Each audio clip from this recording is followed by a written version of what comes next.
Kejaksaan Agung menetapkan 7 orang sebagai tersangka dugaan tindak pidana korupsi tata kelola minyak mentah dan produk kilang pada PT Pertamina Subholding dan kontraktor kerjasama tahun 2018-2023. Akibat kasus korupsi ini, negara dirugikan hampir 200 triliun rupiah.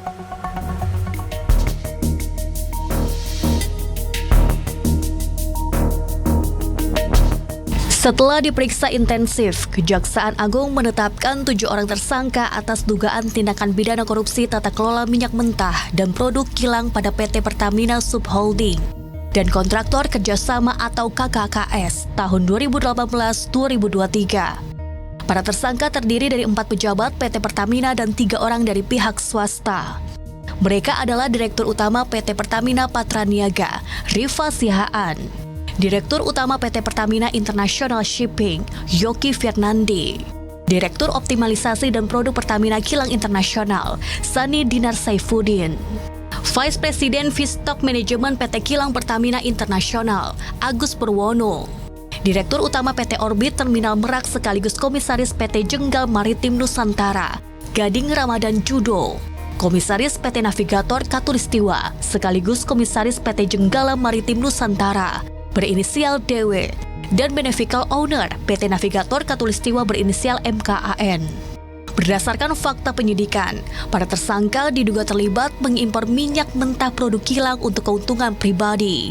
Para tersangka juga membuat harga bahan bakar minyak dalam negeri menjadi mahal, sehingga harus disubsidi oleh pemerintah melalui APBN. Tak hanya itu, mereka juga diduga lakukan manipulasi dengan mengoplos BBM jenis Pertalite menjadi Pertamax. Dari kasus ini, negara dirugikan sebesar 193,7 triliun rupiah.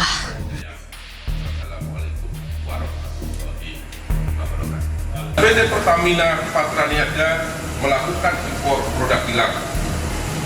Harga pembelian impor tersebut apabila dibandingkan dengan harga produksi minyak bumi dalam negeri, terdapat perbandingan pemberian harga yang sangat tinggi atau berbeda harga yang sangat signifikan.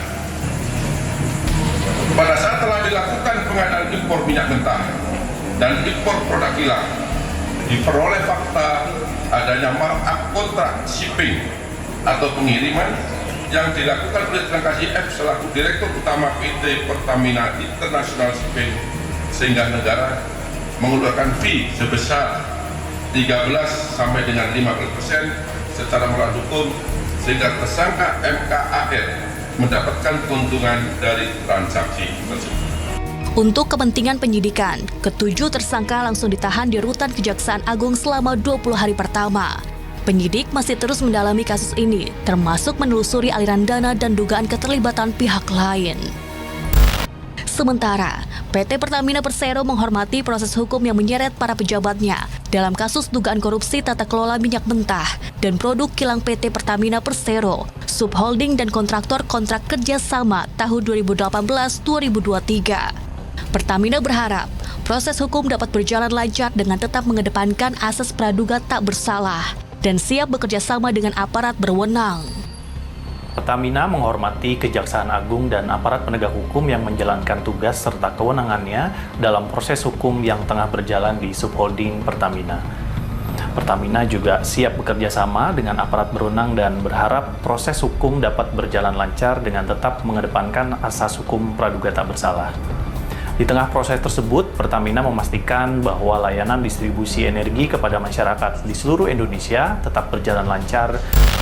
Pasca penetapan 7 tersangka kasus korupsi Pertamina, Kejaksaan Agung menggeledah rumah pengusaha minyak bumi dan gas, Muhammad Riza Khalid, di Jalan Jenggala 2, nomor 1 Kebayoran Baru, Jakarta Selatan.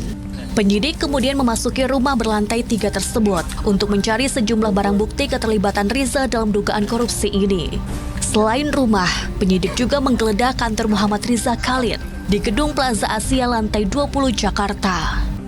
Penggeledahan hari ini merupakan yang keempat kalinya dilakukan. Semalam, penyidik juga melakukan penggeledahan di 7 tempat yang berbeda, yaitu rumah para tersangka yang telah ditetapkan sejak Senin malam kemarin dan menyita sejumlah barang bukti. Penyidik pada jajaran Jampitsus sudah melakukan penggeledahan yang keempat sejak adanya surat perintah penyidikan terhadap perkara ini. Penggeledahan sedang dilakukan saat ini untuk penggeledahan yang keempat kalinya. Tentu di tempat yang berbeda, ya. Penyidik sekarang sedang melakukan upaya penggeledahan. Kita harapkan dengan upaya tindakan penggeledahan ini akan semakin membuat terang, membuka tabir tindak pidana ini dan membuat semakin terang, jelas, dan kita harapkan prosesnya akan terus berkembang. Muhammad Riza Khalid adalah ayah dari Muhammad Keri Andrianto Riza, seorang beneficial owner PT Navigator Katulistiwa, perusahaan rekanan Pertamina yang telah ditetapkan sebagai tersangka bersama 6 orang lainnya. Keri diduga mendapat keuntungan dari markup kontrak pengiriman yang dilakukan oleh Direktur PT Pertamina International Shipping, Yoki Firnandi, di mana pengadaan impor di markup, sehingga menyebabkan negara mengeluarkan pembayaran 13 hingga 15% dari harga asli. Rendianto Rifki Rizky Ansyori melaporkan.